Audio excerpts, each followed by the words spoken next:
All right, 5 o'clock, we will call this meeting of the Community Development Committee to order. We'll start with roll call.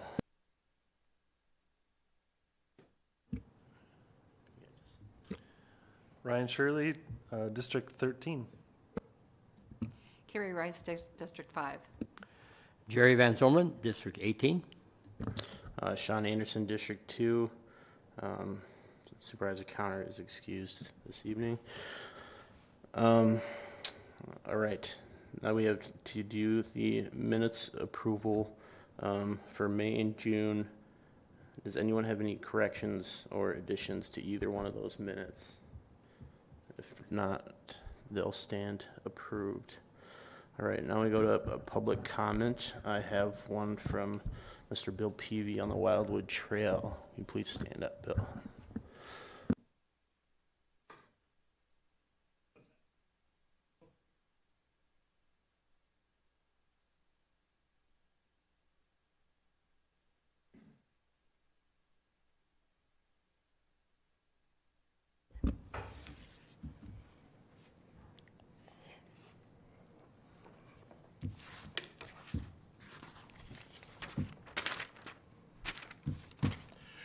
Thank you. My name is William Peavy.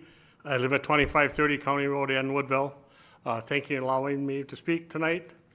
I live at a Century Farm, which is adjacent to the former, and you guys don't know it this way, is WW and W Railroad right-of-way, which you call the Wildwood Trail. The original documents show it was the Wildwood to Woodville Railroad right-of-way.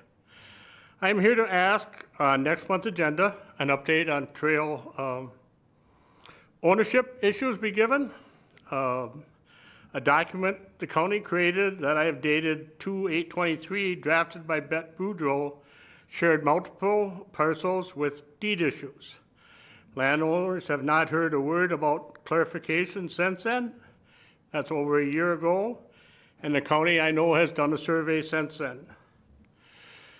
Just to remind the county how bad the county title to the trail is, I have 2 parcels which the trail crosses that I have a very clean warranty deed for, and I, in fact, pay the property taxes on the Wildwood Trail. And I have if you look at the county website, which is very available on property ownership, it shows the county's land ending north of Highway N, and for half a mile it is in my property, which happens to be at that point PV Farm LLC. I also have 2 other parcels where the original transfer to the railroad was worded exactly a right-of-way for railroad purposes only, not a transfer of ownership. In fact, the right-of-way parcels do not even exist when the county purchased the right-of-way. I do not know how that even happened. I have the original quitclaim deed from a Mr. Hegasis, who gave the right-of-way to, or sold the right-of-way to the owner. Anybody doubts this? I have proof of that from the O'Galley tax roll previous to the railroad purchasing it, that clearly show Mr. Hegasis and the other one, Annie Hegasis at that time, that they own 40 acres and there was a exemption for the railroad, but not ownership for the railroad. Again, my request is for an update on ownership issues on the next committee agenda. Thank you for your time.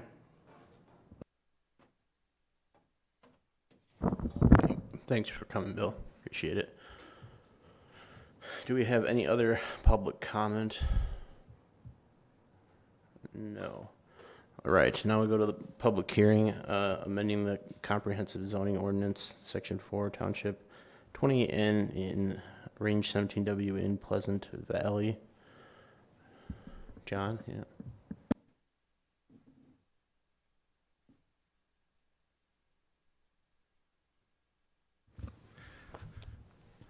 Good afternoon, Mr. Chairman and committee members. I think I can just give the presentation while the overheads are getting worked on, but I will be referring to your packet page as part of this presentation, if that's all right, Mr. Chairman. That's fine, yep.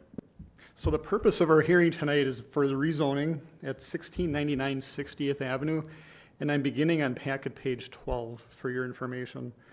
The applicants are Dan and Catherine Grawl in the town of Pleasant Valley, and they're seeking to rezone 1.11 acres from the R1 district to the R2 district. On pages 13, 14, and 15 of your packet, we provide the location maps.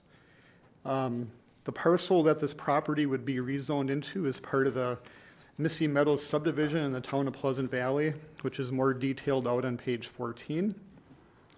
And page 15 is the proposed survey map. So you'll see the yellowed out portion there. That current yellow portion is owned by Scott Holm, the owner of Lot 2.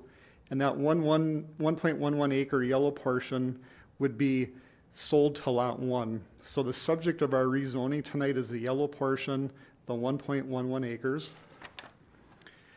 Pages 16, we look at the surrounding zoning.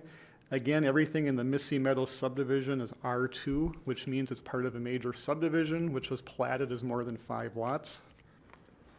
If you look on page 17 of your packet, we reference the Town of Pleasant Valley Comprehensive Plan. When we review rezoning applications, we are required to look at the comprehensive plan for consistency of the rezoning request. And you can see the subject arrow pointing to the property.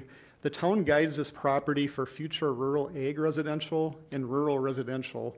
So the town plan does support some residential development as opposed to areas marked in brown, which shows preferred agriculture. Similarly, the town comprehensive plan, or the county comprehensive plan guides this property for future mixed rural ag and does support additional development. Even though this parcel and this request is not seeking additional density or additional lot eligibilities, they need to have the zoning consistent with the property that's being brought in from the R1 district into the R2. Page 19 and 20, we look at some of the natural resource features. You'll see part of an environmental corridor that goes into the western portion of the lot, which corresponds to some wooded areas. The map on page 20 just shows some limitations for sanitary treatment systems. There are no closed depressions, shoreland areas, wetland areas, or floodplains on the subject parcel. Page 21 shows areas of steep slope and prime ag areas.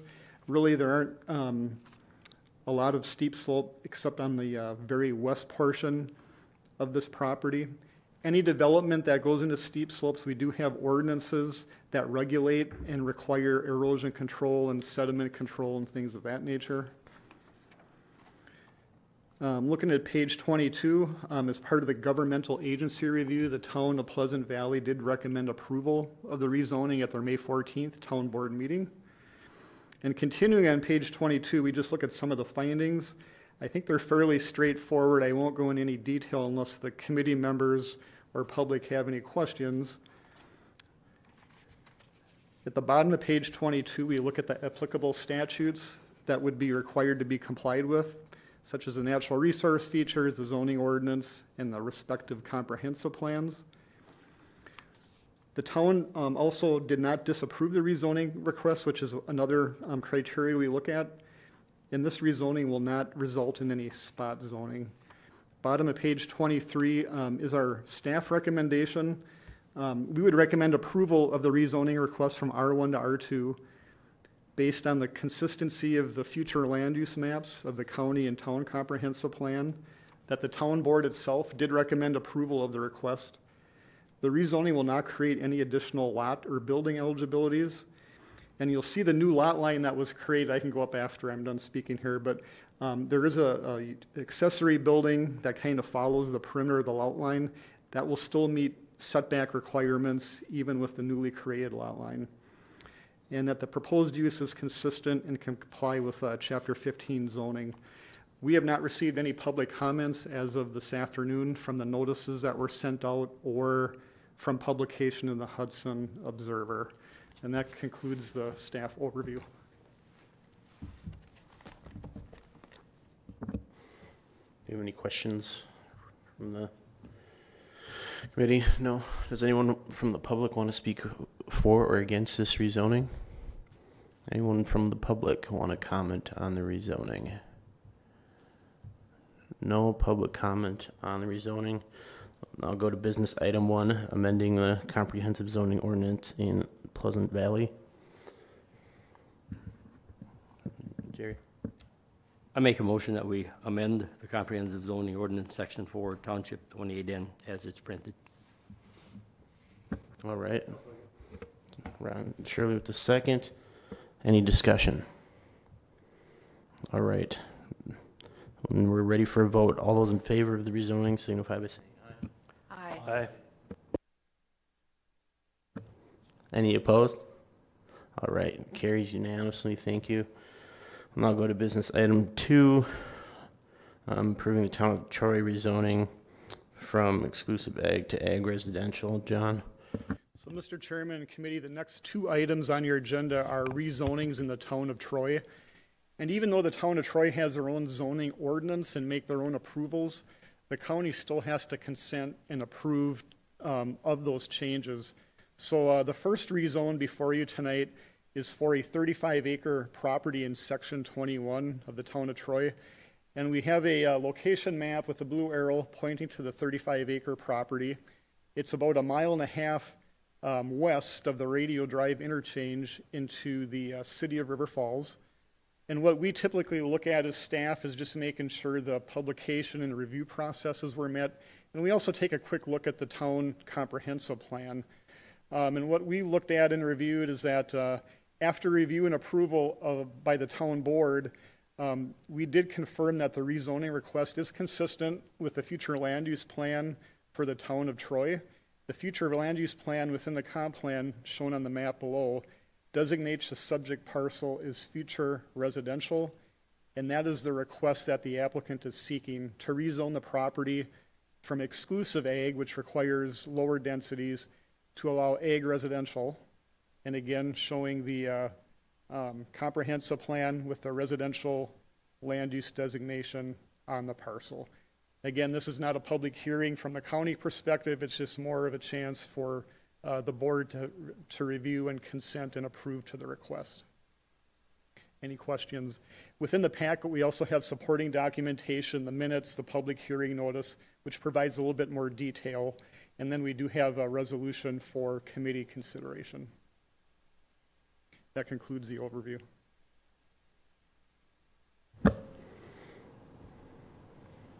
Okay, anyone want to make a motion to related to this? Do we need a separate motion for each one? Yes. Okay. I will make a motion to approve, let me get to it here. The town of Troy rezoning 35.013 acres from exclusive agricultural to agricultural residential. I'll second. Carrie with the second, thank you. Any discussion?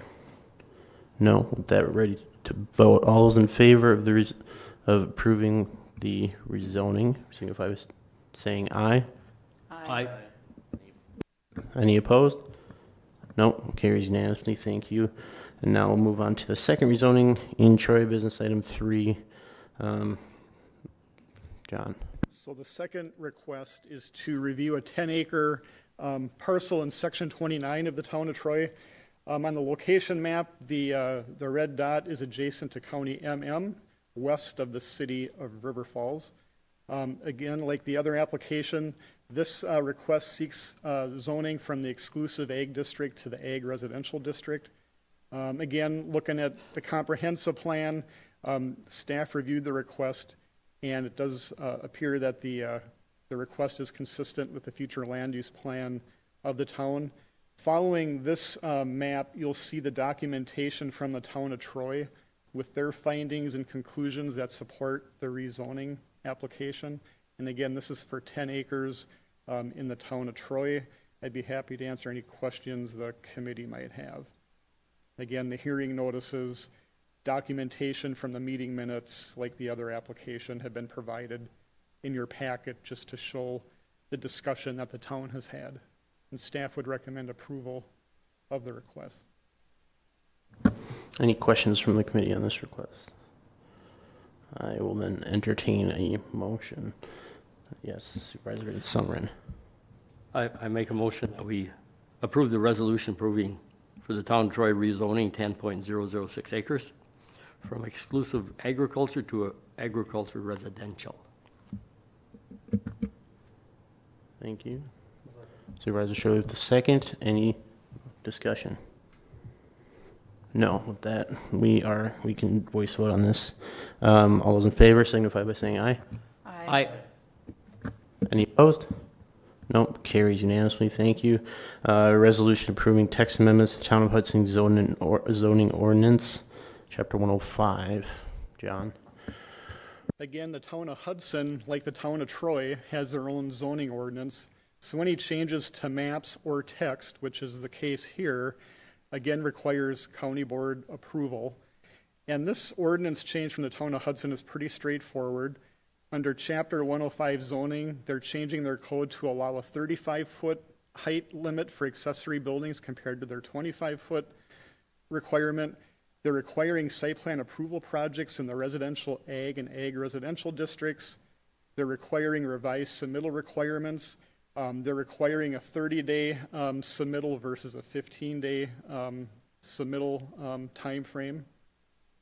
And they're also requiring site plan information for building permits and pre-application requirements. Behind the memo in your packet are sample highlighted segments from their code that show the respective changes.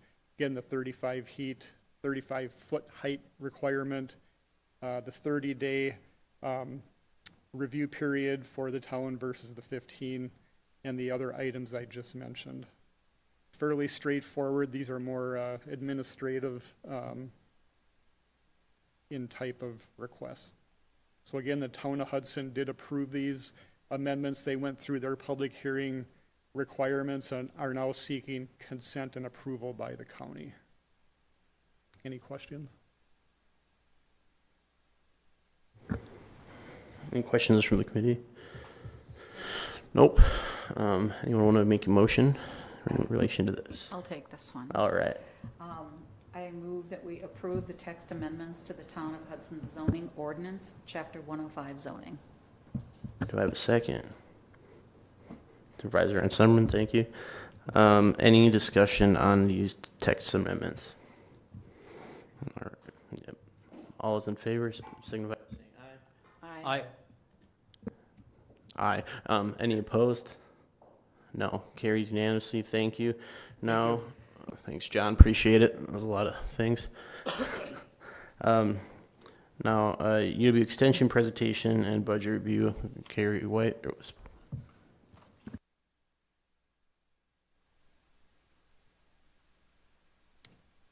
Do I need to use this or drive here? Yes? Okay. Yeah, and if I could jump in and just explain why we asked for it.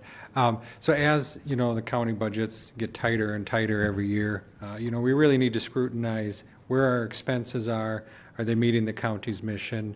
And one of the things that this committee has the ability to do is to alter the UW extension makeup of the different educators that we contract for. And so we want you to take a close look at what they are. Is it the right mix? Is this what you're looking for? And so that's why Carrie's going to present then what our current mix is and what they do. Thank you. Good evening. Thank you for having us here. This is a great opportunity to help provide necessary narrative, but also to provide any clarification. As noted, my name is Carrie Weiss. I'm the Area Extension Director for Area 5, which includes Pierce, St. Croix, and Polk counties. I thought I would just sort of highlight the way that the packet is laid out. There was some intentionality with it, but then also sort of draw some attention to some points and then open it up, obviously, to any questions. To begin with, I mean, obviously, we're the University of Wisconsin Division of Extension. This has been a recent change within the past probably 7-8 years that we have changed our business model from what was the University of Wisconsin Cooperative Extension to being now under the umbrella of the University of Wisconsin-Madison. This has come with a lot of resources, but also a lot of guidance. that we must also comply with, but it has given us the opportunity to bring more, I believe, probably to the people of our counties. The one thing that it does, and that's what you're looking at here, is our fee schedule. It allowed us to be a little bit more sustainable and flat in that. And so what you're seeing here, and I'll speak to this, is we have all of our educators in their program listed and their FTE that is allotted to them. The price here is the flat fee that is afforded by each educator, but due to the percentage, then it's prorated, and so the final price total is in the right-hand column. So for example, you can see Sky Holt is a positive youth development, otherwise known as 4-H. She is a full-time employee at a flat rate of $46,247. This means that the county makes that contribution. Anything above and beyond that total that was negotiated for salary is then paid for by the institute that she works for, to include then any benefit and fringe. So this is how we tried to stabilize the prices. And as you can see here, for Sky, for Selena, they are full-time staff that you get at a half-time or sort of that flat fee rate. We also have 2 ag educators, but prorated to 0.25 each, so a total basically of 0.5 overall, one specializing in dairy, another specializing in crops and soil. We also have a 0.5 community development educator shared between St. Croix and Polk County. To note here, special point that they're not included technically on your contract, but they are people who represent programming in St. Croix County. That is our food-wise coordinator and educator. They are regional educators, so they are shared across our entire area, but they have no cost whatsoever to the county.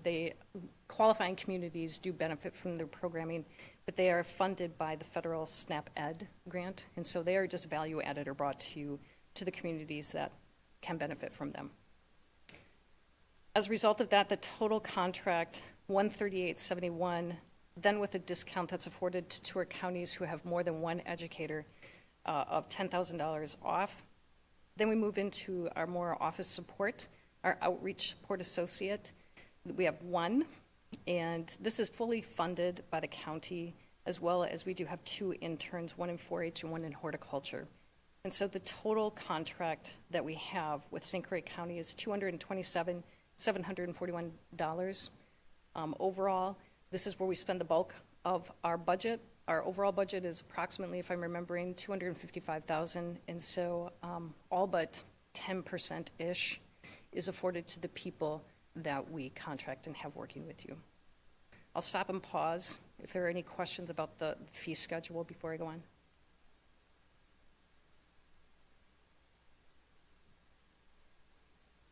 Okay. And as mentioned, we have a question, sorry. Supervisor Shirley. I know you said earlier, and I know in the past, we've shared these positions with other counties in the area. So are all of these shared with different, or just certain ones? Certain ones, yes. When it says full-time FTE or 1.0, those are specific just to St. Croix County. Our ag is shared. They have a regional model shared between both Pierce here in St. Croix and Barron counties. And obviously, food-wise is also shared, and as mentioned, community development is shared with Polk County.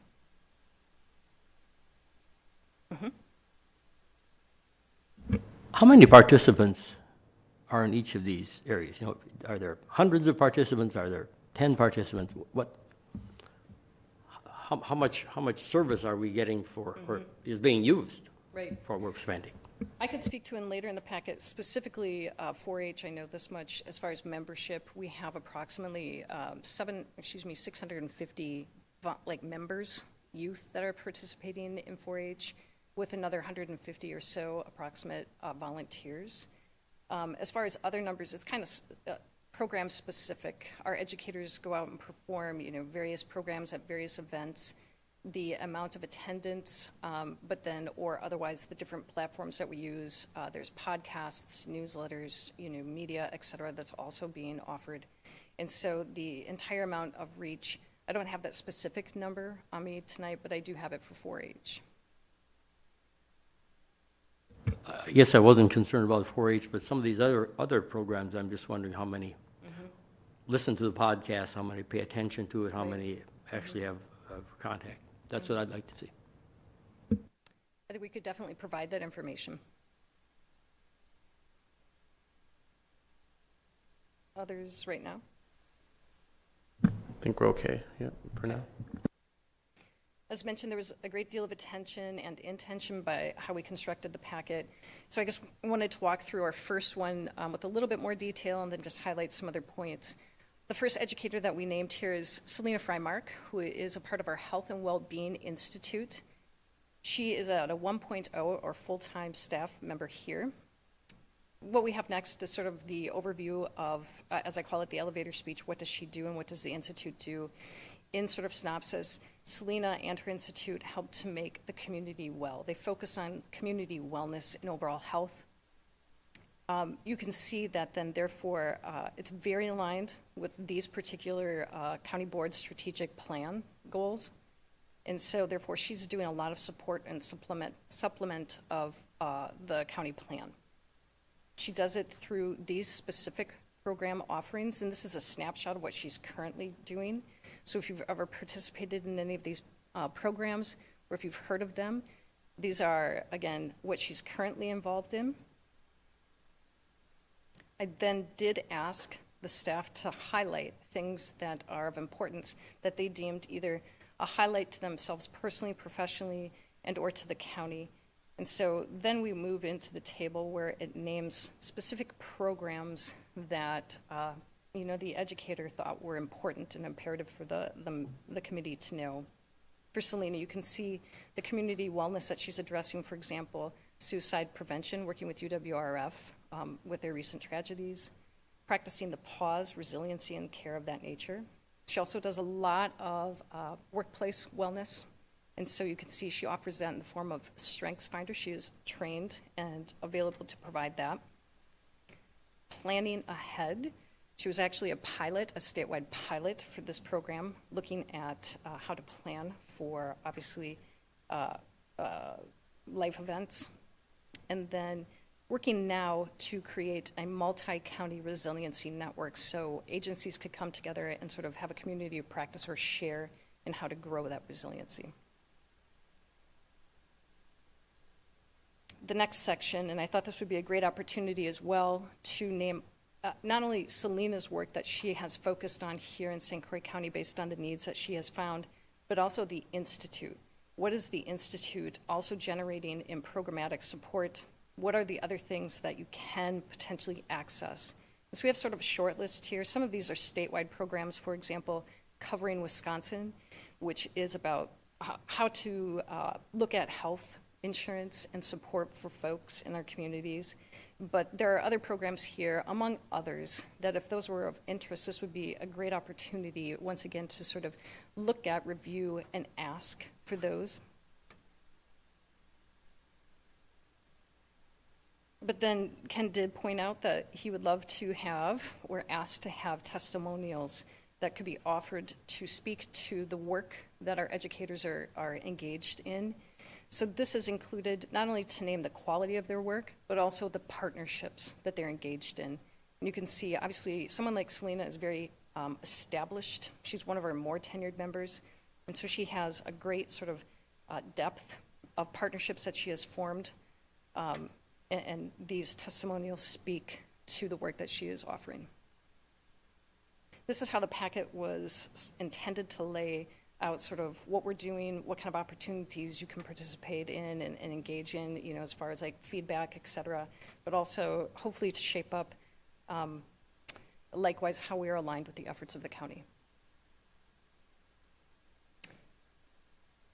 I'll go on and try to be a little bit more brief with the next, but please, again, feel free to stop me. Allison Sauter is our community development educator. Again, she is shared .5 practitioner here with Polk County as well. Community development works to grow placemaking vitality in our communities. Allison's actually brand new. I was her prior, and so she replaced me.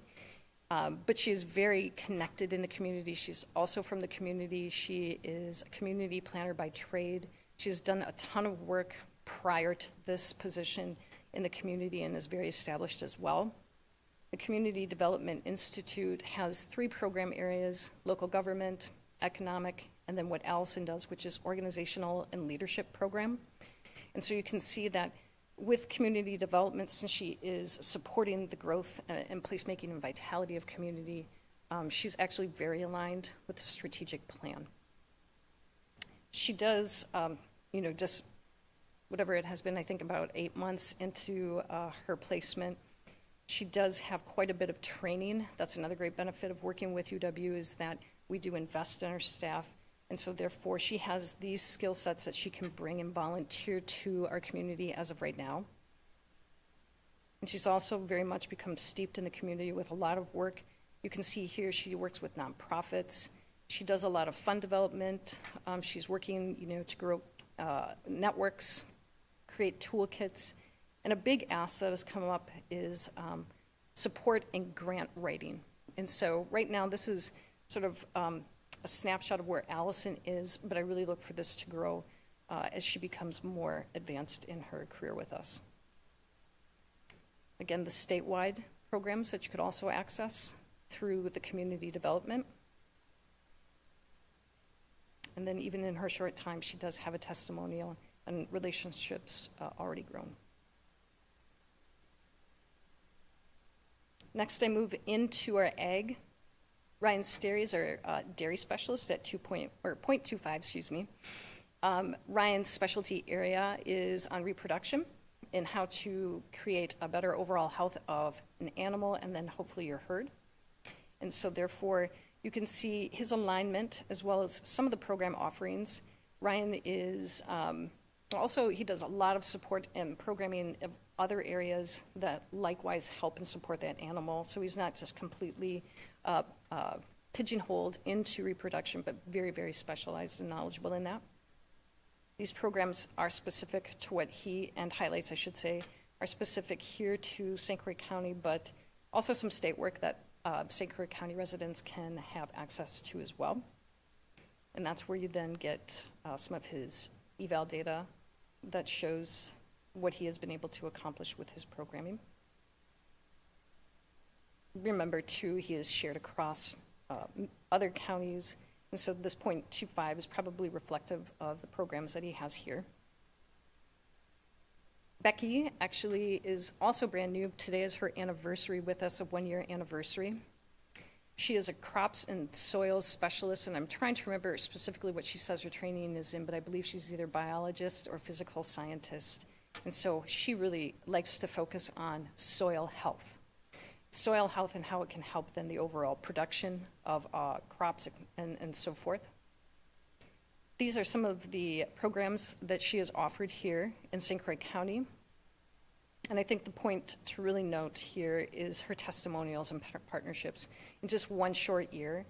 And this is a credit to Becky and sort of her infectious personality, how much she has grown with people in the community. And this is predating her time with Extension. She was always a community member and very involved.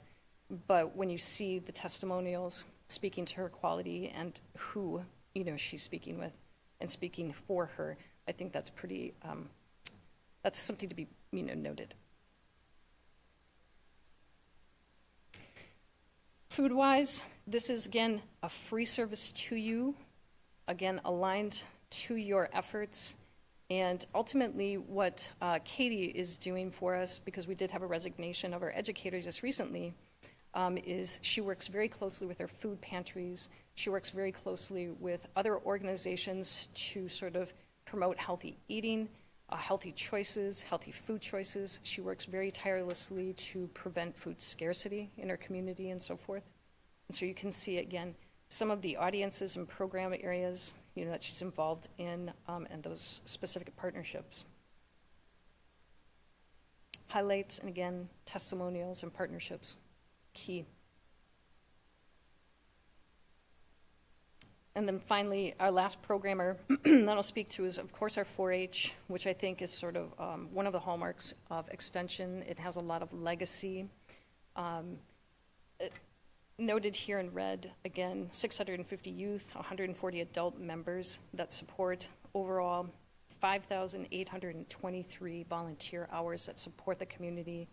Research obviously shows the increased leadership skills, civic engagement of our 4-H youth, the ability to grow voice and identity, belongingness, and so forth. So this is a really great program for youth of St. Croix County, and one that's not really replicated in any other way than in 4-H.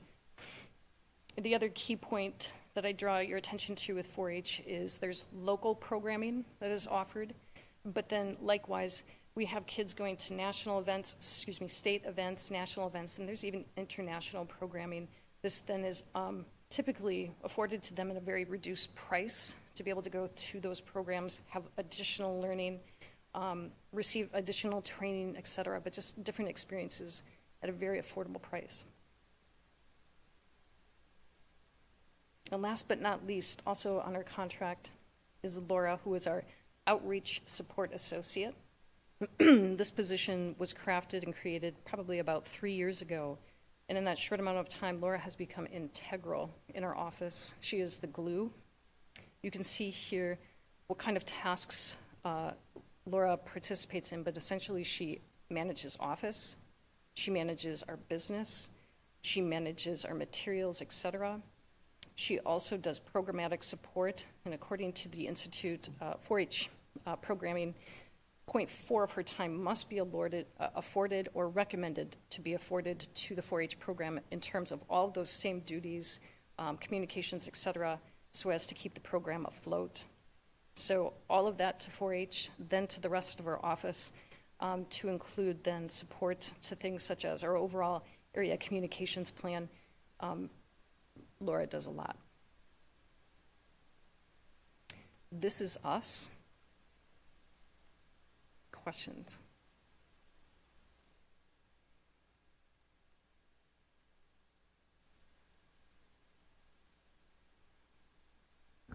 Yeah, go ahead. I recognize several of the programs here. I'm on the Y board, so I've seen some of these. In a prior engagement, I worked with Allison, and she's also in our Hudson Daybreak Rotary Club, very talented person. But I agree with Supervisor Van Sumeren that anytime you can have measurables, I appreciate the presentation linking back to the strategic goals and the description of the tasks. But like anything else, measurables help. And these testimonials help too. But otherwise, without measurable impacts, our temptation is to look at just the budget, the dollar amount. So it's sort of like, okay, what are we getting for the money? And we've got talented people. So I think anytime you can measure it back, it would be appreciated. I'll also mention that given some presentations I've said in recently, we're reaching, I think, a crisis point when it comes to how smartphones are being used, not only by minors, but their parents. And I'll just point to one recent example, and it was talked about at our Rotary Club yesterday. It was in the Wall Street Journal about a mom whose daughter was talented in dance and did you see that article? And did what a lot of parents do. She created an Instagram account to share with friends and family, only to discover that the vast majority of the viewers were adult men. Not even realizing how this activity was making her daughter vulnerable. So some outreach and education, given the current state of what we have with smart technology and the availability of it and how kids use it, anything along those lines, I think would be very welcome. Thank you. Any other questions? Yes, Shirley. Supervisor Shirley. Just a question funding-wise.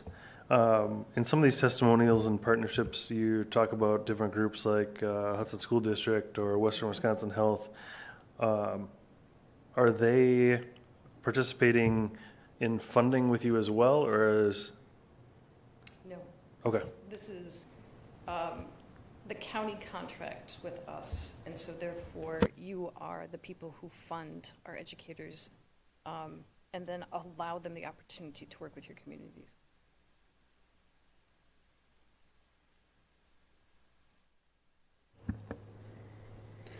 Any other questions at this time? No? Thank you very much for coming. We have some stuff to chew on for sure. I look forward to seeing the information that was requested for Yes, sure. of course. Yep. Thank you. All right. Now, Jason, ordinance to repeal and recreate Chapter 13 of the Land Division Ordinance. Thank you, Mr. Chair and members of the board. So this ordinance was before you in May, and we had a public hearing on the ordinance at that time. We had some comments that were submitted from Doug Zoller, and that we went through and we incorporated in the draft. The committee had directed staff to create a red line version of those changes, just so that it was very clear and that what they would be. And so that draft is included in here. There was no other changes except for those changes that were discussed as part of that public hearing. The public hearing was closed at May, and then Supervisor Counter wanted to make sure that everybody had plenty of time to take and be able to review these changes and have the new ones clearly marked out. So I did talk to Supervisor Counter today, and he did not hear back from any of the people that he had reached out to in that for any comments on this draft. And so if you want, I can go through it again and point out the changes, or it would be ready for moving to the full county board if that is the desire of the committee. What do you think? You guys want to go through it again, or you're good with what we discussed a month or last meeting and was changed before then and since then? Yes, Supervisor Shirley. I think we're good to move forward with it. The draft changes at the beginning on, what is that, page 87, go through all those things that we talked about. I went through a number of them, and I mean, they're all, everything in there is correct, so it's, I don't know if it helps anybody to go through and I did the same thing, look through them, remembering what we had, and I think we're ready also. I don't know. Is it perfect? No, but it's pretty good. I mean, we can always tweak it if we have to, but it looks pretty good for now, for sure, I think. Does any Supervisor Rice, do you have any thoughts on? Okay, good with continuing. Who wants to make the motion to approve the ordinance, or recommend approval of the ordinance to the county board? Excuse me. I'll make a motion to approve the ordinance to repeal and recreate Chapter 13 Land Division Ordinance of the St. Croix County Court Ordinances. Supervisor made someone second. Any further discussion on this? No, we did go through this with a pretty fine-tooth comb last time. So, all that being said, I'll entertain a vote. All those in favor of recommending the ordinance for approval signify by saying aye. Aye. Aye. Any opposed? Motion carries. Thank you. All right, agenda item 7, discussion on recycling collection events. Chris Poston.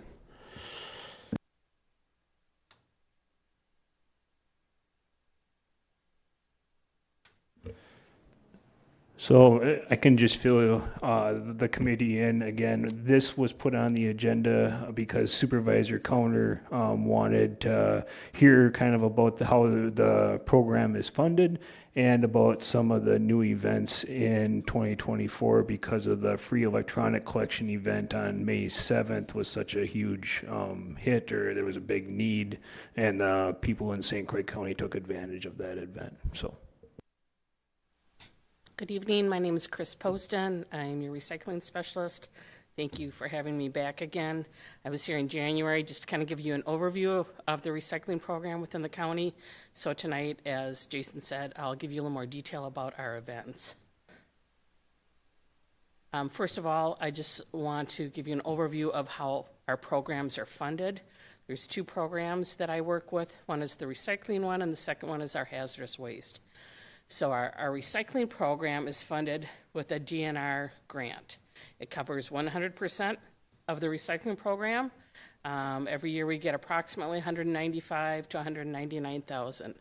50% of that is distributed to half of our municipalities that are under our RU, the ones that have the drop-off centers, and the other half of the funding goes towards outreach, operational costs, and my salary and benefits. So the items that are covered with that grant are, or that are grant eligible, I should say, are the Table 1 recyclables. Those are the things that we put in our curbside bins that we bring to the drop-off centers, our plastics, glass, metals, and paper and cardboard. Also, tires are covered with that grant. And since the volume of our tire collection events has gone down significantly, we've kind of changed focus this year. And the town of Richmond, which is actually in Boardman, is now being our drop-off site for tires any time of year. And we're subsidizing the cost of those tires by 40% for residents, and no commercial or farm equipment is eligible for that. And then the other aspect that could be covered under that grant is yard waste. Currently, Waste Management, which is the largest hauler in our county, provides yard waste carts for customers. There are 3 municipalities that have yard waste sites for their residents, which is New Richmond, Hammond, and the village of Baldwin. And then there's a business called Sylvester's Custom Grinding in Hudson, and they take grass and leaves and logs and things like that. So that's how yard waste is managed. So the second part of our program is the hazardous waste program. This is funded through DATCAP partially. We get approximately $16,000 to $20,000 a year, which is a combination of household grant, agricultural, and the past few years we've been getting amendments at the end of the year worth a couple $1,000s. And then the county funds the remaining expenses of our clean sweep. The costs have ranged anywhere from $63,000 to $89,000 over the last 5 years. We do collect fees for paints and stains to help subsidize that. And there are always big variables. We never know what to expect from year to year. It's based off of the volume, the disposal costs, and vendor options. And we are very fortunate that we have a new hazardous waste vendor in our backyard that's cut our costs down tremendously. This year we've tried something new, and it's a $40 voucher program. This is for residents that can't wait until September. Maybe they're closing on a house, a parent died or something like that, and they have hazardous waste that they need to get rid of right away. So we're subsidizing the costs if they bring their hazardous waste directly to our vendor, Logistics Recycling. We give them that voucher. And this provides convenience to the residents. It potentially is a savings to the county because many people coming to our event bring more than $40 worth. And then it's helping to reduce the long lines at our collection event in the fall. So I want to go over what items are required by law for us to recycle. There's a landfill ban on the things that traditionally go on our curbside. And those are the first 6 bullets. And our resources for that are curbside collectors and haulers and drop-off centers. However, we have additional items that are also have a landfill ban on them, and those are the bottom bullets. And the resources for that are through our county-sponsored collection events, and then there are also retailers and businesses that help us manage that as well. So this is a quick overview of what we've done prior to 2024. We've had collection events that help with appliances, electronics, batteries, and tires. Historically, these were kind of held in the spring and the fall, and that's, again, to manage those items that have landfill bans on them. And these events have always been pass-through programs, so there was no cost to the county. We just helped to manage it and created the opportunity for our residents.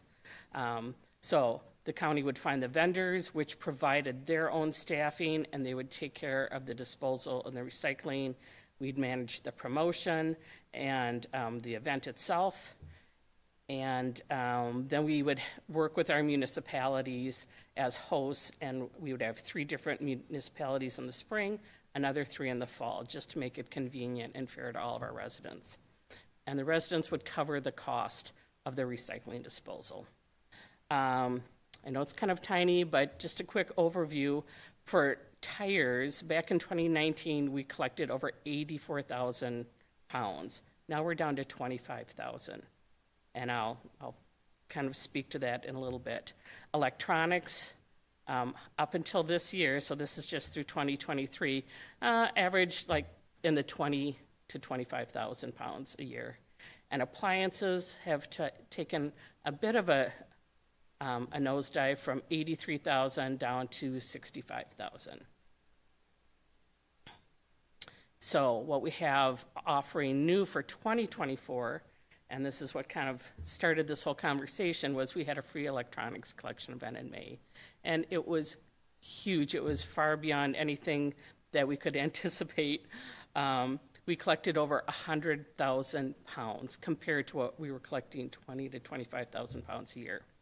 So that's just showing how much of a need there has been for that, especially free. Free is the key word in this. Tires, since we've seen a considerable drop in tire collection, we are now using the town of Richmond as a resource any time of year. No one has to wait for a specific day. They can bring their tires to the town of Richmond Center. We will subsidize $4 for passenger cars and trucks. And so far we've collected 125 tires, and we'll do this until our funding runs out. But at this point we have plenty of funding set aside for that. Another new event that we're going to try is a free scrap metal appliance collection event. We're going to hold this out at the Baldwin site in the fall. And this will be appliances, scrap metals, aluminum cans, things like that. And any proceeds that we get for that will be donated to the Sheriff's Canine Department, or Canine Unit. So since the electronic collection was such a big success, we now need to consider what those future collections might look like. So I'm going to talk about option 1, option 2, and then maybe a recommendation. So first choice is our vendor for these electronic collections. They're subsidized by OEM e-cycling funds that come from businesses like Sony and Panasonic and things like that. Also, our residents can go out to their location at any time and get those taken care of for free.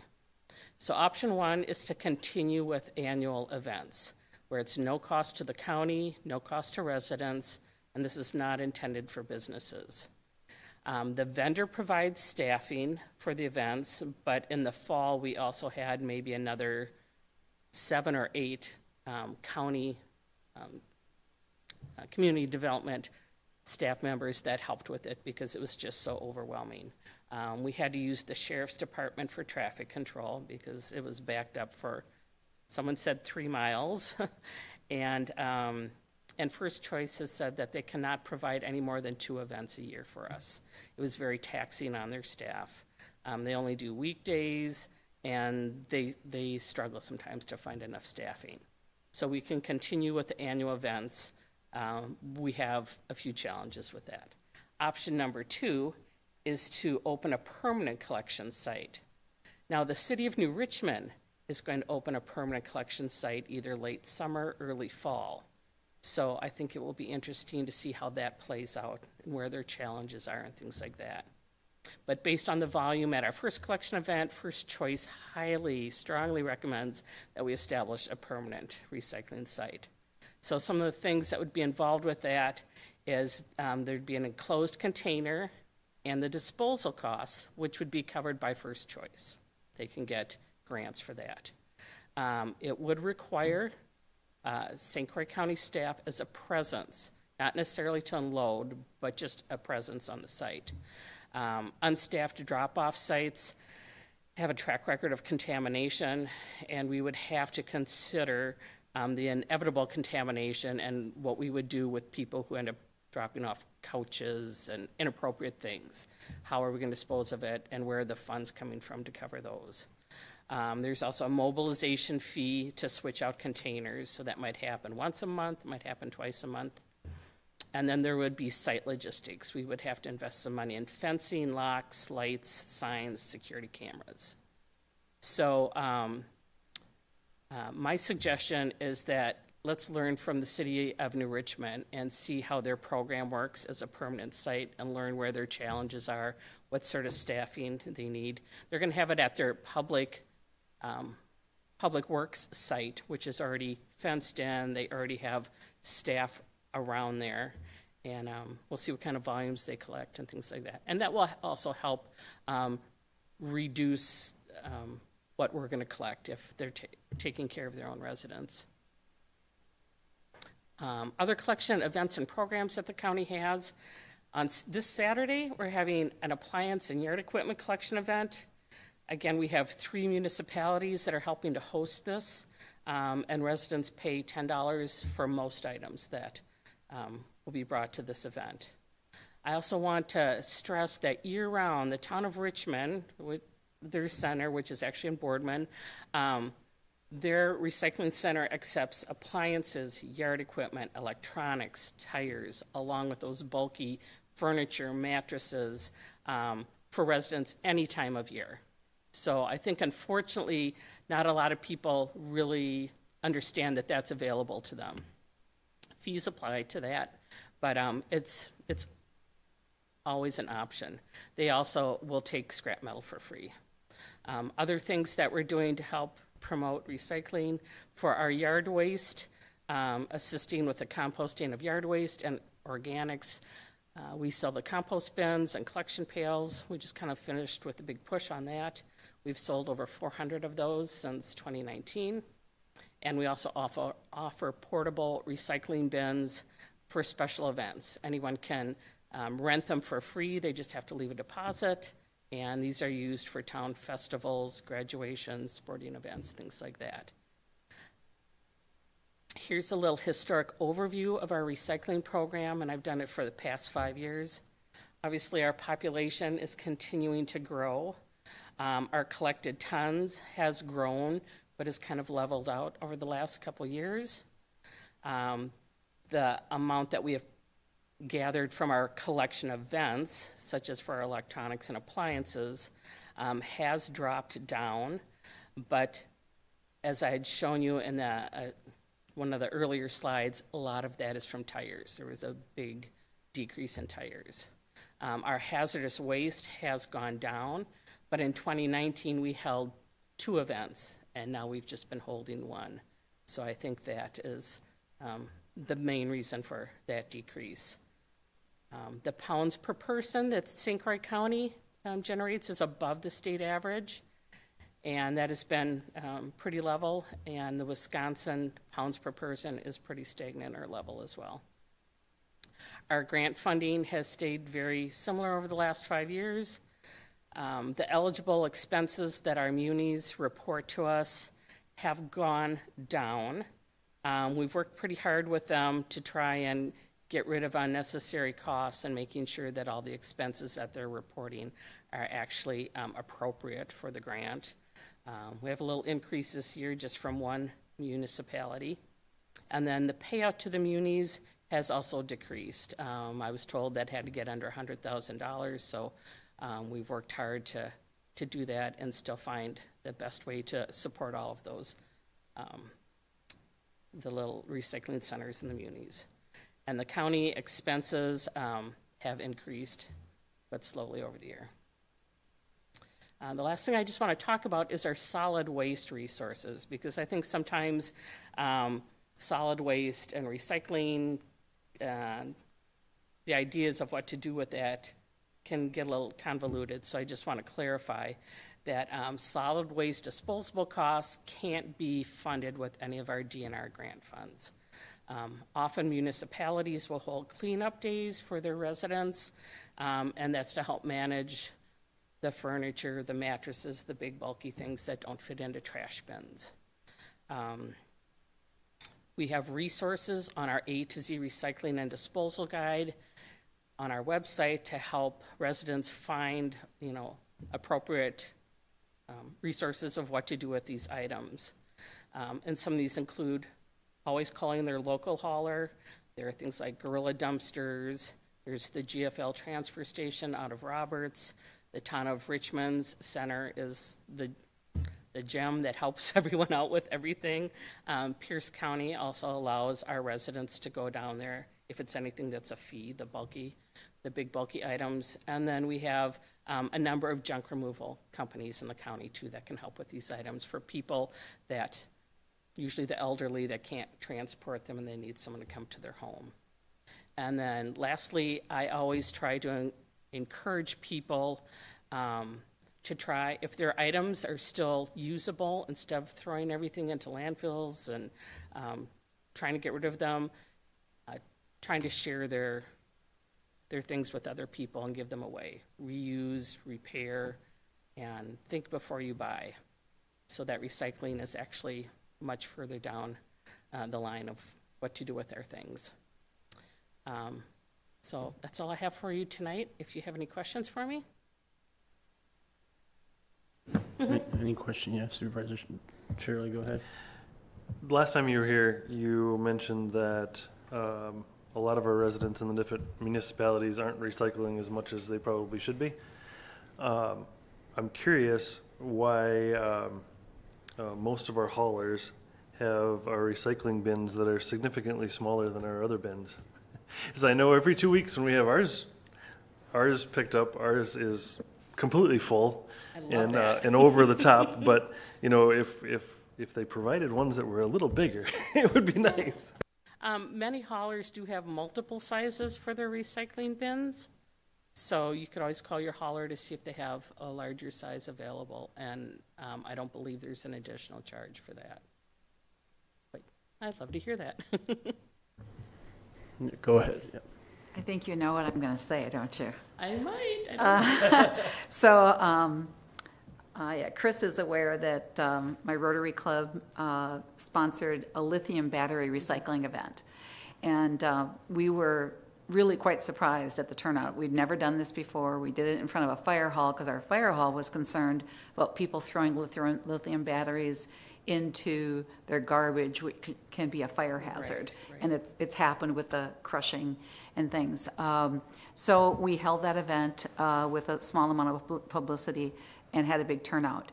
Our resource for that, we used volunteers to collect, but our resource that we used is a place called Redwood Materials out of, I think, Nevada, and they provided us with the boxes. And what they do is they take what we've collected, so a lot of the stuff, think about your tools that have the plastic container with the lithium on the bottom, or maybe a remote toothbrush, enclosed, and they take it apart out of the plastic. Mm-hmm. You don't have to take the batteries out.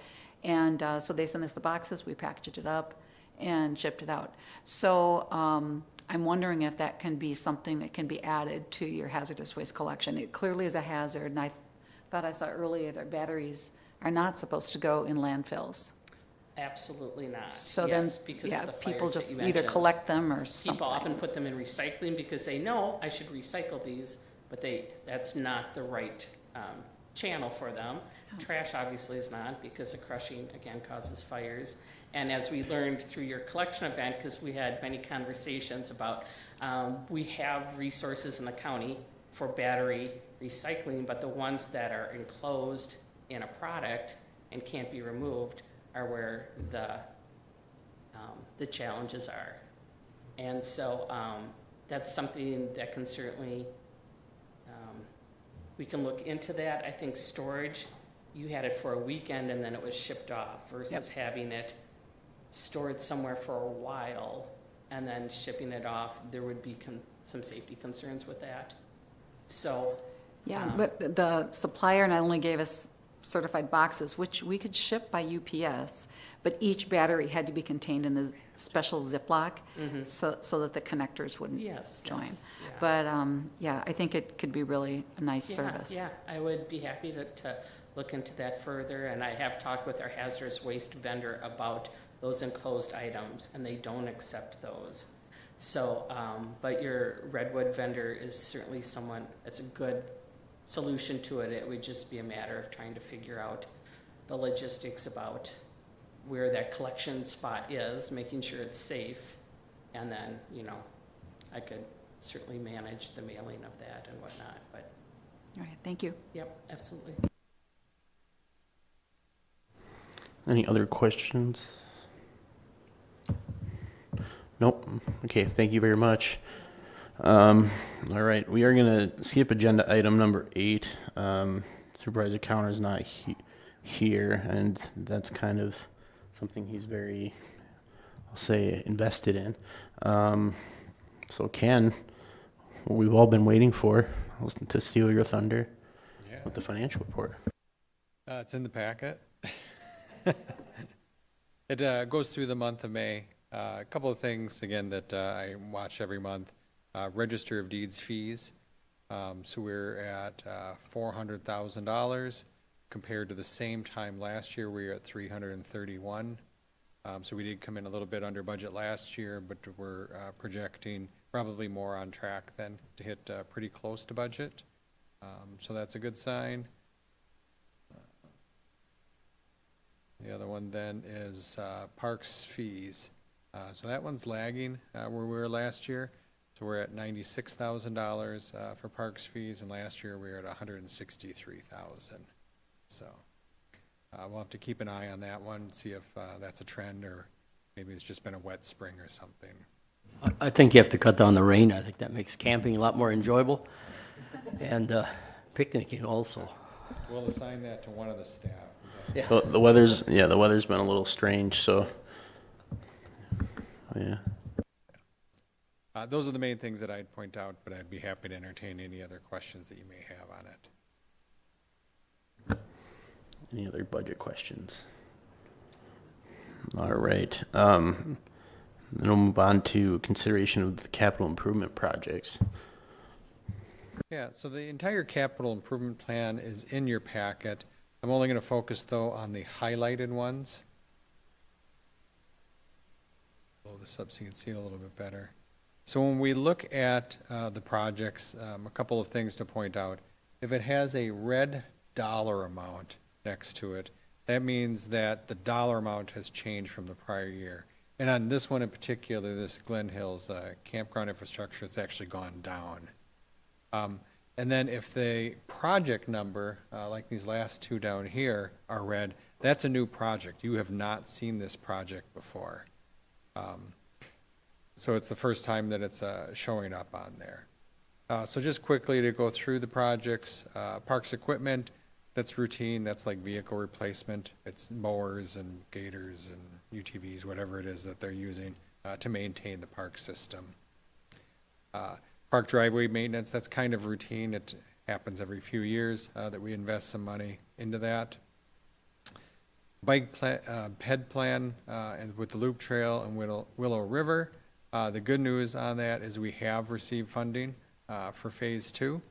So that looks like that's going to be a go in 2026. So that's great that project will be able to move forward.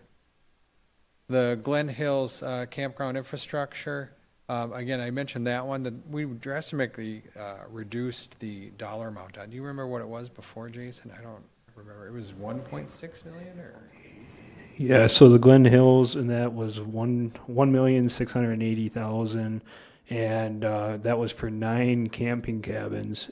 And this will be talked about down the road, but going from the 2 camper cabins that we have currently to 11 of them, we might not have the demand to do that. So we're looking at more of a phased approach in that to make sure that we have the demand, and then that will take and also spread out our maintenance cost in future years, because we don't have 9 buildings that are all the same age that all need new roofs and siding down the road.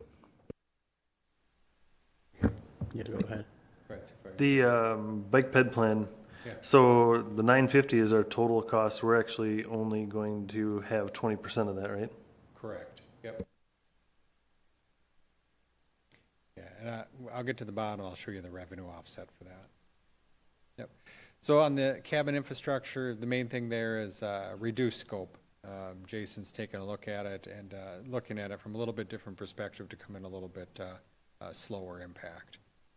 The next one is Apple Lake boat landing replacement, $50,000 sitting out there in 2027. The next one is the big one really for the parks, and I think we're going to talk more about what makes up Phase 1 as the next agenda item. But really, we've taken a different approach to Eckerd Blufflands entirely. Instead of trying to do the whole thing at one time, it was just too big of a dollar amount. What we're trying to do is to get an initial start on it with the $2 million in 2025, and then just really chipping away $1 million a year and just continuing to expand and build upon that until it's fully developed. Hopefully that's a more palatable approach for the county board, but the other way just probably was not working. So I think we'll probably get into more discussion specifically of what that entails for the next agenda item. So the other thing then, project sitting out in 2029, I think we pushed this back another year, but the 20-site RV campground for larger RV infrastructure. One of the things that came up, it's new, it is sitting in 2025, but it's a relatively small one, and that's a piece of infrastructure in our office, and that's the plotter. I think there's supposed to be 2 Ps in plotter, but maybe use a plotter. But that's what prints off all the big print stuff for the office. And then county dam maintenance, that's really ongoing. About every 5 years, you're going to see that coming back up on there as costs to incur. All right, so those are the projects specific for community development. If you look down at the bottom, you'll see the total project cost per year kind of across here. So 2025 has $13.5 million. If there's any revenue offsets, they're listed here, like that project for the loop trail, the $750,000. So about $200,000 is our estimated cost, $750,000 is the grant. So that helps reduce that total cost. That falls into that bottom line then of what we need during the year. So where we go from here. So what we're doing is we go to all the 5 standing committees. We introduce your committee's projects to you, so you get the first look at it. You get a little bit of input into it if we're on the right track or not on the right track. We're going to take all of that input. We're going to present at the committee of the whole. I think it's July 23rd, that Tuesday at the end of July there. We'll go through all of the projects then for the entire committee of the whole. That's our paddle meeting. You get to give me a thumbs up or a thumbs down on each of the projects as we go through them. Taking that input, then we'll come up with the final plan that we recommend. We'll take that as a form of a resolution to the county board. That'll hit the September county board meeting. You'll actually be asked to vote on that. You are approving a 5-year plan, but you're really only committing to the first year of it. Years 2 through 5 can change next year. Something's going to come up that's going to be different, inevitably. So that's approved in September. That becomes a supporting document to the overall budget. The overall budget's adopted in November, and after the budget's adopted, then the department heads can start working on these projects, because that's the full commitment then that we've received from the county board. When the projects, though, are a little bit larger, like we're looking at 2025 with $13.5 million, and the big project in there is the $7.5 million for the Hudson Highway facility shop. That's the big one that's driving it, right, Jerry? Yeah. So when there's big projects like that, I can't cash flow that much projects. I can afford really maybe about $3 million a year. So when they get that big, I have to come back and ask the county board then for a bonding authorization. So how we do that is we'll introduce then in December an authorizing resolution. That authorizing resolution basically says I can go solicit for the bids for the bonds and get prices to sell them. That vote requires a 3/4 vote of the full county board. So I have to have 15 yes votes. If you're absent that day, you're counted as a no. I have to have 15 yeses to have that approved. Once that initial authorizing resolution is approved, it's good for 5 years. So if you approve the $10 million, it's approved up to that dollar amount, the $10 million, it's good for 5 years that I can sell the bonds. When we did the government center bond issue, we were in a rush. They did the initial authorizing resolution, and we came back like 3 or 4 weeks later later and did the sale of the bonds. The sale of the bonds requires just a majority vote. We rushed it then because interest rates were starting to go up. You could still get a 3% mortgage at that point in time. So because rates are a little bit higher now, well, actually this year what we're going to do is we're going to slow it down just to the opposite effect because interest rates are going to drop over time. We'll do the initial authorizing resolution in December. If approved, we'll start the design of the Hudson Highway shop, actually go out for bid, get the bids, see what that final dollar amount is. We can then reduce the scope of that bond issue if we need to, and then sell the bond. So we may actually be selling in 2026. But I just wanted to make sure I fully explained what that process is. So as we go through all of the different steps, you're keeping that in mind. So that Hudson Highway shop is $7.5 million, but you see I'm going to ask for a bond of $10 million, and there is $13.5 million in projects that year. So there are a couple of other big projects, and one of them is yours. It's the $2 million Eckerd Bluffland Park development. So that's really part of that bond issue. So with that, I will end the capital projects unless there's any questions, and we'll go into more detail on Eckerd then. Yeah, Supervisor Reyes. My question is born out of ignorance, and that is, do we have a location in mind for the Hudson Highway shop? Hudson. City At of the highway Hudson, shop. but other than that, Yeah, so we have an existing facility. It's on Highway 12, and so we own enough land there where we're going to expand on site. okay, thank you. Now I know where you are. Yeah. Any other questions on the, I guess specifically the other parks items besides the, we'll probably save the Eckerd Blufflands for the next agenda item, but if not, we can, go ahead. All right, I was just going to point out two new things. The maintenance of the county dams, we've got that in 2025 for 50 grand because the dam number 10 on Glen Lake, and that has a gate that will no longer open. So we need to have some funding available in case we try to open that gate really hard and we can't get it back shut. So that's kind of the reason for that. And then we've got some engineering done through the NRCS that's telling us that we might have some pipes that need some work. So that's what the 2029 50 grand is as well. So I mean but we're in the monitoring phase right now. That's not mandatory. And there's also some dredging and that needs to be done on the uphill side of those berms for those dams. And then that 20 site RV campground that was previously almost 1.9 million, 1,890,000. We reduced that in scope again just with the infrastructure.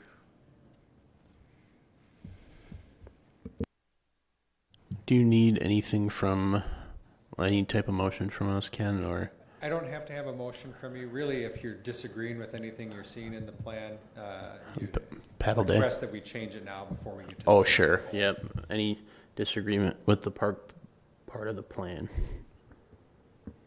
No, no disagreement from me either. All right, we will move on to agenda item 11. Jason? All right, so I've got some new developments with the Eckerd Park property. I'm going to pass around some comments that we received from the town of St. Joe. The town of St. Joe met last Thursday night.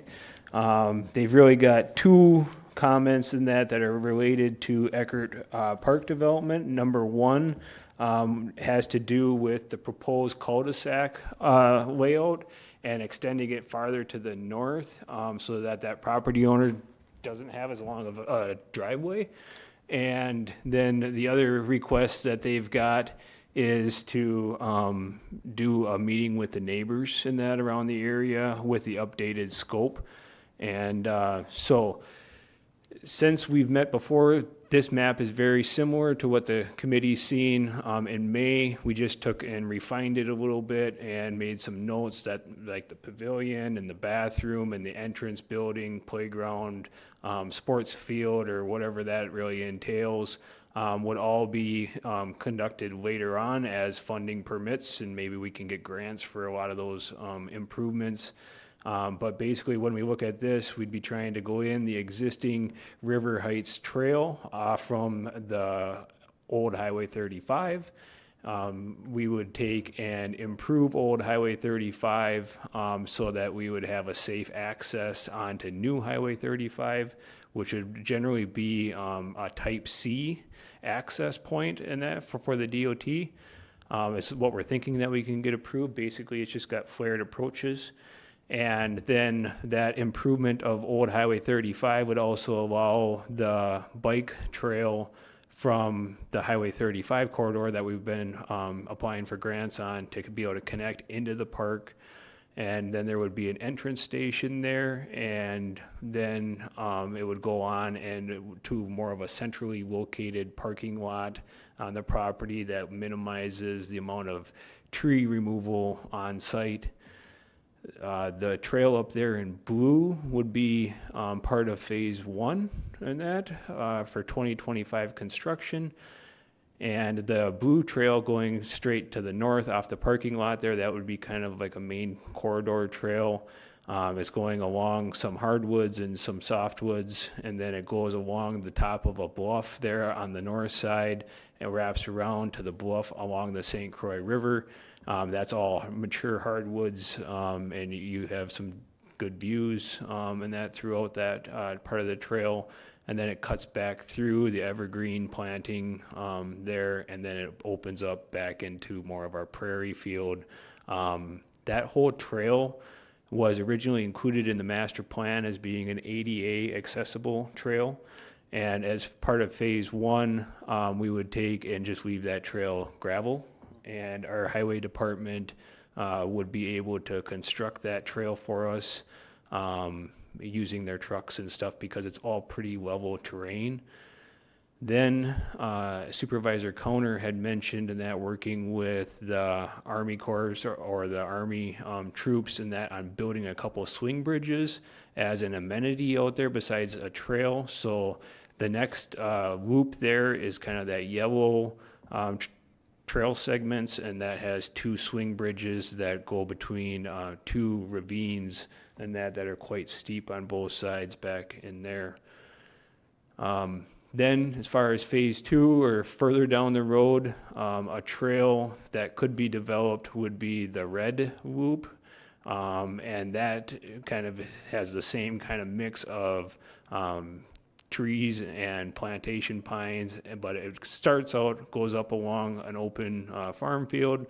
Then over by Old 35 currently, it goes along an oak ridge, and that would head down to the south. And once it hits the power line easement, which is that clearing that runs at a diagonal there, it would go back up through an evergreen pine plantation and then connect to the sports field on the south end.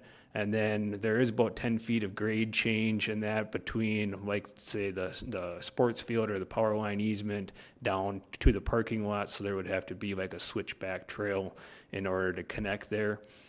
That trail, just because of the terrain, would not be able to be ADA accessible, so that's kind of the reason why the blue trail and being able to get some views by the bluffs, and that would be what we would suggest in that for a phase 1. And so the town of St. Joe would like to vacate that northern portion of Old 35, so that has kind of changed. They are concerned about people wanting to go out of there if we develop the park. And so we could do that, and then the property owner there just to the south in between Old 35 and current 35 would have a driveway easement on that up the existing road, and that to access his property or their property. And that cul-de-sac location is what is still questionable, and that which we would need to work with the town on and the property owner too. So there's some concern if we extend that up farther. There's just like a stub road there. Is it going to be the next place, and that where everybody dumps their solid waste materials, the couches and stuff, where the kids are going to be having a party there, strange cars, because it is a pretty remote area. But that would be some conversations that we would need to have. And again, as a follow-up to our meeting last month, the town of Hudson has made a motion to allow the county to improve the southern portion of that access coming up to the park. So back to the KIP request, this was originally estimated back in 2020 to 2022 at 16.5 million. With inflation and that, we were kind of looking at it's probably closer to 20 million nowadays, or it's probably definitely higher than that. And so the $2 million request to get this off the ground is roughly 10%. And we can do that because the highway department is willing to help, and that with the construction, it'll help Robbie out a little bit, being able to use his heavy machinery more, and that as far as the hourly rate and his incidental labor rate with the state. And so that's kind of the thought process behind it. And I'm open to questions. Jerry, go ahead. Yeah, sure. Do we have any obligation to the town of St. Joe to do anything with that north half of Highway 35? I mean, if they're concerned, why don't they cut it off? Because they were the ones who were kind of trying to hold us up to build a 4-lane freeway coming in from that side. So how about if we just cut it off north of the black dot and let them worry about the rest? Do we have any obligation, I guess? Just their approvals in that for doing the park and the projects. So the town of Hudson line, there is just that green line that's horizontal, that is just south of the cul-de-sac that's proposed on that map. So everything else north of that is all within the town of St. Joe. And we wouldn't necessarily have to remove that whole road, and that, but we'd have to do some work up by current 35 to, clearly mark that it is no longer usable, or no longer passable. And And that would be work our highway department can do. so, I mean, wouldn't that just require a guardrail literally with a posting sign of some sort? yeah, I'm not really sure what the DOT requires, so it'll be whatever they need to do, but we're trying to work with both towns, and both towns are much, or they feel a lot more comfortable with this proposed plan with a little bit less intensity of development compared to the original master plan with all the camper cabins and stuff. And so kind of my thoughts are, if the county board is, wanting to move forward with the development of the park next year, after that July meeting, and that would be when we as staff would go out and meet with the towns again, and that showing them the actual new map here, and we would actually meet with all the property owners as well. And notify them then, because I haven't met with them yet, because I didn't want to create a bunch of false hopes and what ifs, and that if it wasn't going to be funded anyway. But if we had good ideas that this might actually happen, that's how we would go about doing that. And then at the same time, and that we would also open up the park master plan and amend it to reflect this new plan, because that's going to be needed. For one, I think it'll provide some comfort with the adjoining property owners to know that the new plan is not going to be the same as the old one, because there's a lot of concern about all the cabins and stuff out there. So I think that might help us in that with the neighbors and being a good neighbor. Two, I think the towns are going to want that. And then three is it'll allow us to apply for grants and that, because we're going to need an updated plan for the grants, and it'll also give staff a direction to go. So.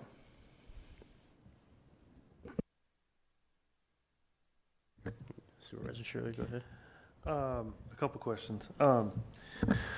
Next to that road that's vacated and that property owner where we may have to do a roundabout, that vertical green line is the property line, correct? Correct. Yep. That's why we would have to give them an easement up the very far east side, basically over the existing old Highway 35. Because when that is vacated, since we have property that goes all the way over, it'll be all St. Croix County's property. Is that a an issue that we're rectifying with that driveway easement? It seems as though we own a sizable amount of his driveway.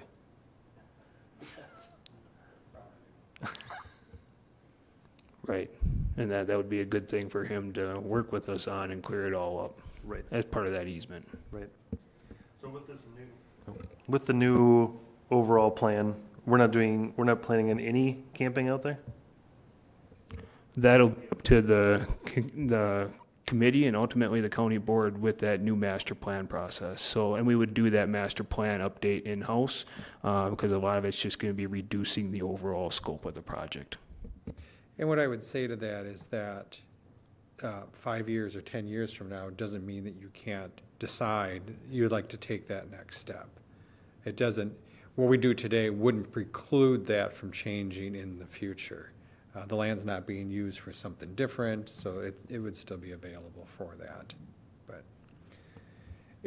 it's really building up to anything grander than what you're seeing today. And then, do we have a breakdown of what the cost is for the road to come into the entrance station? Is it, the plan for this phase is to bring it all the way into the parking lot and create that parking lot, correct? Correct. And that since highway is going to be out there with their heavy equipment, it seemed to make sense to just put in all of the highway related improvements out there, being that one of the main reasons that we're trying to do the improvement to that road is because of the parking area and having adequate access to it. And so once they're there and that we got, the dozers there, the excavators there, it makes sense to try to get it all done and that to save highway from having to come back later.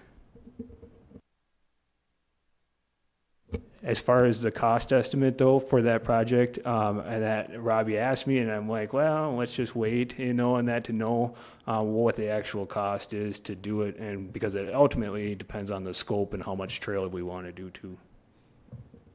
I guess my concern with asking that question was, at $2 million, I think the chance of it passing through and being approved at $2 million is probably slight. So if we had a smaller version for 2024, I think that may be more feasible. Just my personally, I would say the pine trees that you have listed for planting and the trail out there on the north side of the private drive may be something that we can work with, but I don't know that we can get 2 million approved, is my concern. Yeah, I think the issue is that the road, you have to do the road first. Before you do anything in the park, you gotta address the access into the park. So with highway there, doing all the road work, like Jason said, makes sense. And that's where you're kind of probably pushing over $1 million. If you did just the parking lot though, people are gonna go, we spent all that money, we got, a parking lot? I can drive in there and I can park my car. So then we said, well, we need to do something, so let's do the first trail through there. So that's how come the first year though is a little bit higher, because it has some of that really big infrastructure cost. You kind of need just a little bit of a bigger push in the beginning to get this going.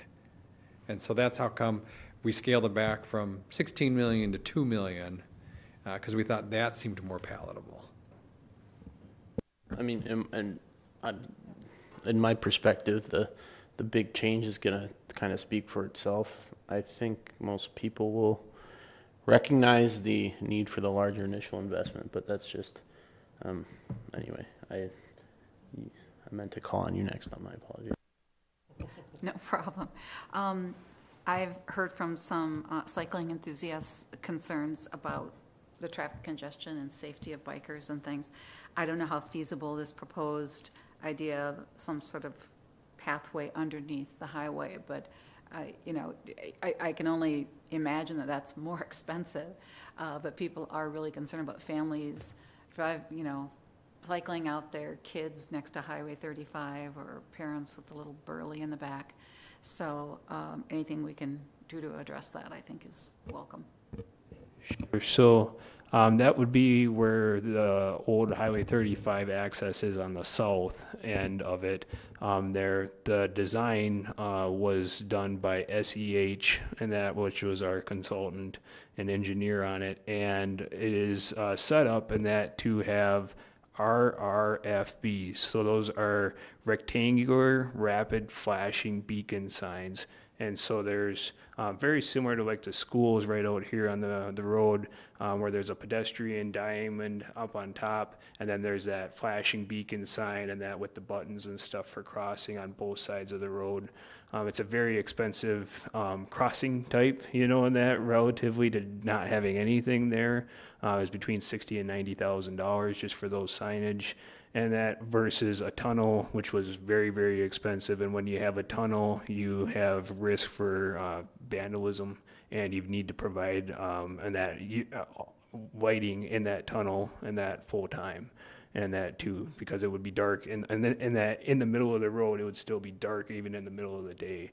And so that was some of the complications in that. But the plan was approved by the DOT. So.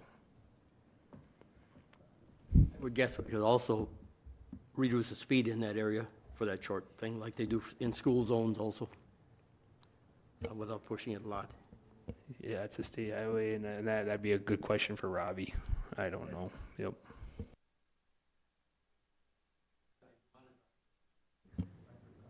Yeah, well, just note that it's a state highway, so we don't control the speed limit on the state highways.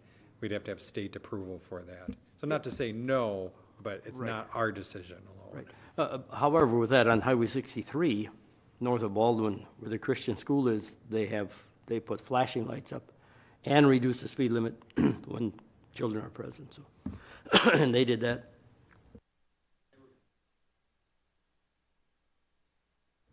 And that's one of the things that we were concerned with improving that south access now is the original master plan with the access coming in from the north required a turn lane and a bypass lane. And so we had concerns if we're going to go on the south end here, and now that's where our bike and ped path is crossing. We don't want to have to cross 4 lanes in that. And so that's where that type C access through the DOT is just a wider flared end approach, and it's not going to add extra lanes. The one question I have left is, I know on the north end there was like a little bit further out overlook. I'm assuming there's still the option to put that in later, those things later. Correct. The overlook and that in the original master plan would be in the far top left corner there of the blue trail. That was where the overlook was proposed, and there was a set of stairs there too to go down to the river in the original master plan.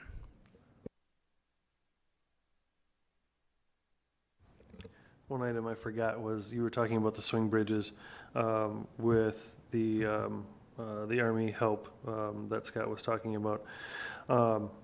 Talking with Scott a little bit more, I know that planning to do that, you're probably a year to year and a half out from getting that done. So I think that would definitely be in a phase 2. It's either a phase 2 or we look at this whole project as them helping with the road and everything else, but it's going to get pushed down.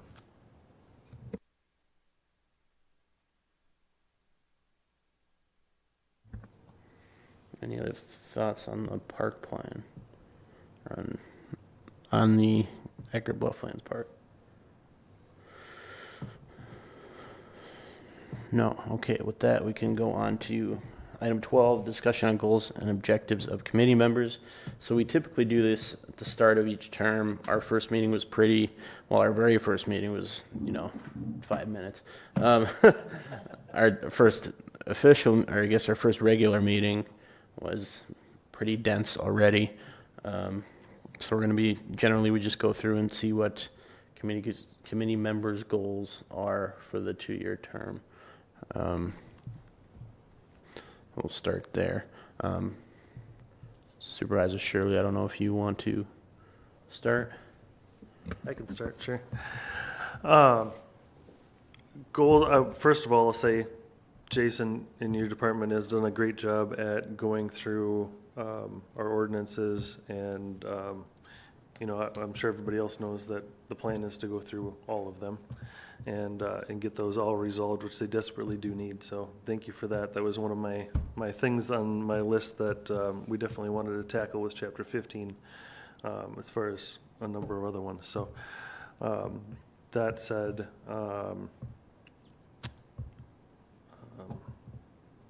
I'm drawing a blank. Somebody else go. I have a couple. So the first will be, they're all having to do with clean water issues. So the first one has to do with our natural resources in addressing the fact that so many of our lakes and rivers are impaired, the DNR. So I'd like to have a better understanding of exactly what that means and what, if anything, we as a county can do to address that. Also related to clean water issues have to do with our drinking water. About half of our county residents are getting city water. I know in Hudson we're monitoring for PFAS, or the forever chemicals. There is a so-called plume of PFAS in our aquifer that's coming from the Twin Cities area. And mitigation of that, when and if it happens, is quite expensive. The number I'm walking around with was that the city of Wausau is spending $20 million to address PFAS. So I'd like to make sure we are looking at that and recognizing that city water is being addressed by cities, still it's our taxpayers. And then with private wells, we're aware that we have some water issues with high nitrate levels. So I'd like to have that on the agenda. I know there's some level of awareness, some free testing that we have out there that I've taken advantage of for my family. But I think most of what I'm concerned about has to do with water quality.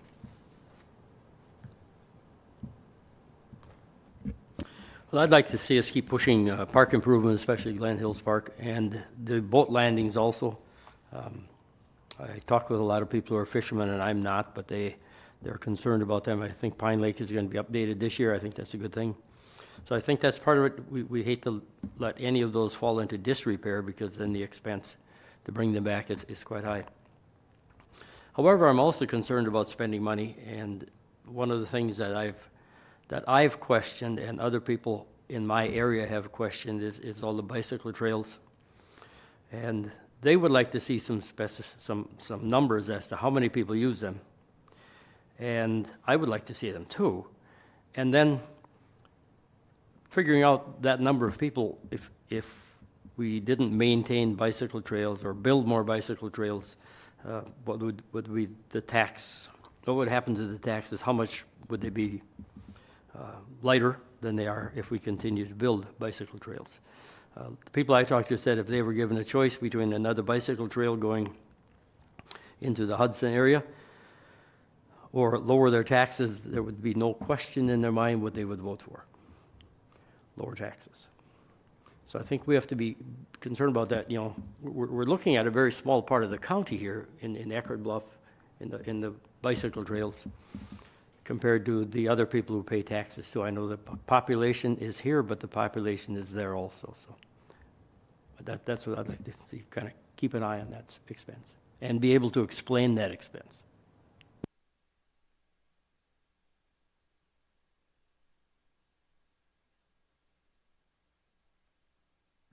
Did you refresh your memory of a couple other things, or should I? Jerry did.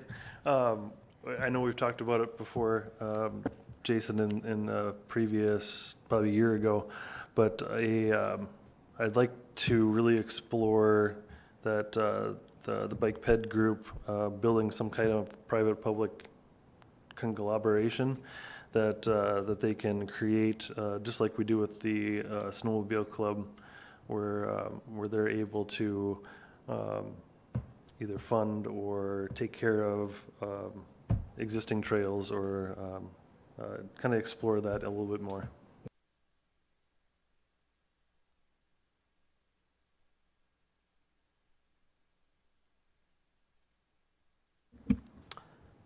I think one other thing that I would like to see, in fact, I've talked about it with Ellen when she was here, and then she left and nothing happened. could people, is there a way of setting our parks up on a 503C so people could actually leave money to the parks? Could have money in their wills that would be tax exempt or whatever, like a charitable thing. So I'm not sure if we'd have to talk with Heather on that, what the number is, but. As a government, we are a charity. I've noticed that, and a very comprehensive one, I might add. Very, very good at what you do. Yeah, if you donate money to a county government or a city government or any level of government, it's the same as donating to a nonprofit organization. It has the same tax deductibility. Okay, because that's, I've been asked that, I've thought of that myself even, so, thank you. But we should maybe put together a program so other people know this? Yeah, right, because there's money out there. I can follow up with you, Supervisor Van Summeren, but we are actually just working through right now modifying or cleaning up our donation side of it. In the past, it's been very limited to like a park bench or something like that, and we're just opening it up, and that for bigger contributions. Maybe somebody wants to, fund a pavilion, or maybe they want to fund a flagpole or something, And so as long as it meets the county outdoor rec plan or the park master plan, and that's kind of what we're opening it up for, and that just so that we don't get everything like a hodgepodge out there. But we're also considering options in that for, some marketing or some advertising, and having a space on a kiosk as well. So To add to that, similar to what you see with libraries, you have the Friends of the Libraries Foundation. You could do that same thing with the parks, and because we'll build all these facilities, and we have the bike paths and everything else, but who's going to maintain them and who's going to help repair them when the time comes? So I think that's an interesting idea to explore. Supervisor Rice, I think you had. I do, and it's maybe related to clean water, it may not, but I hear from a lot of people concerns about manure digesters, and I don't know exactly where that would be in our wheelhouse here, but something that I want to make sure we have a common level set understanding. Tim Stieber over there is reviewing Chapter 11 right now, so we are going to be looking at that closely. Okay. Mm-hmm.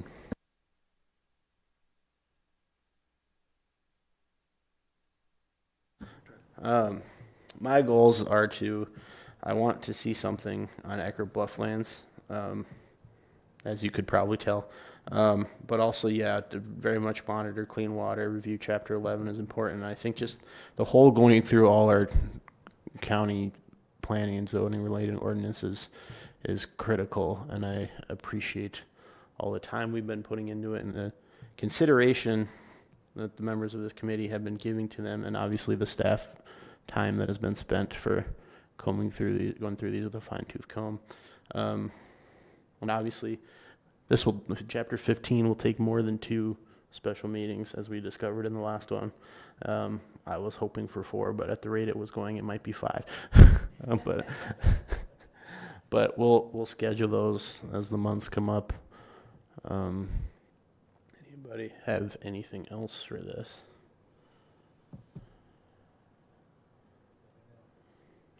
Okay. Announcements, correspondence. The county fair is July 17th through the 21st. Any other announcements?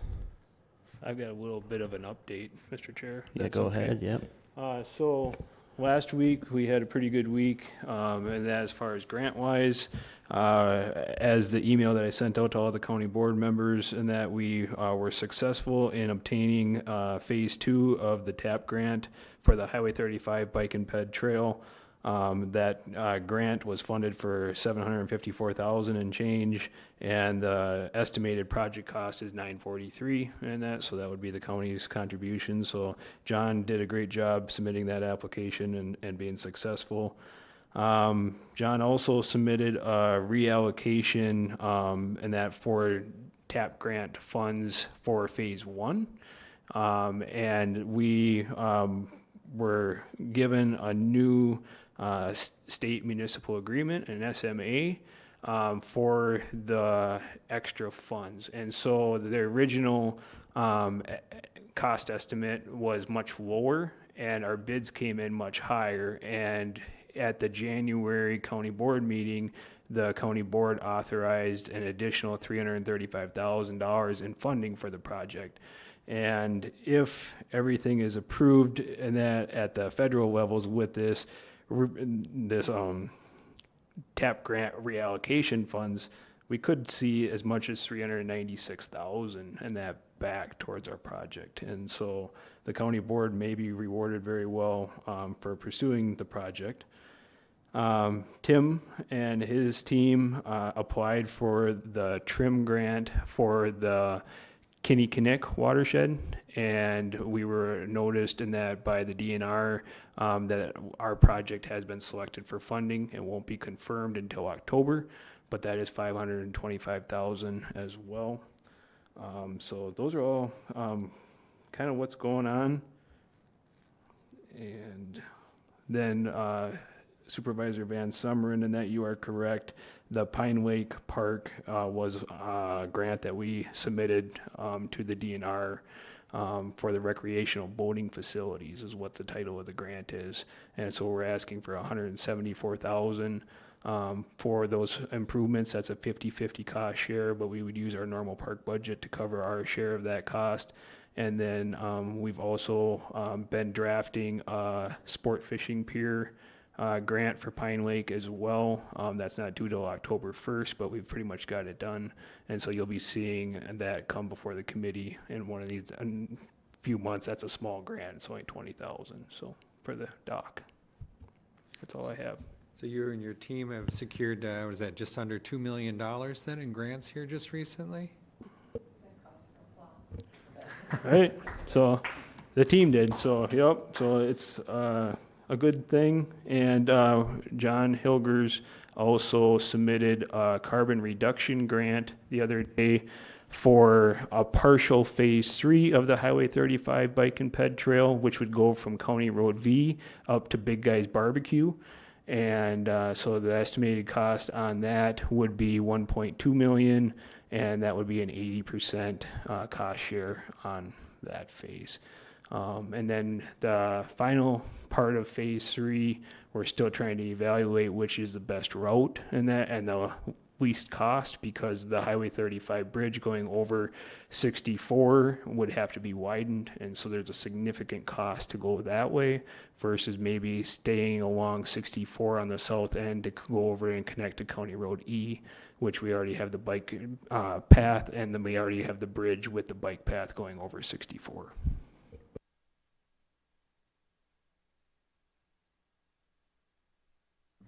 All right, do we have any requests for some future agenda items? Other than what we just gave you. Yes.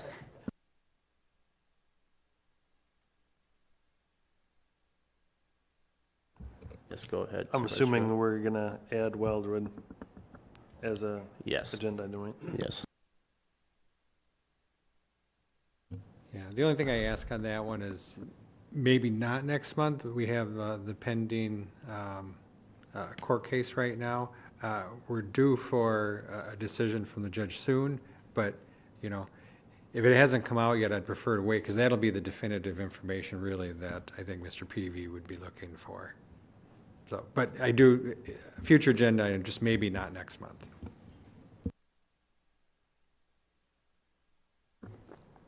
Anything else besides the, the things we already know are coming? All right, date of the next meeting, Thursday, July 11th. We have the work session here at 5 p.m. That'll be in the room just to the left when you walk in, instead of to the right. And then our meeting due to the county fair is on Thursday, July 23rd here at 5 p.m. And with that, we will adjourn.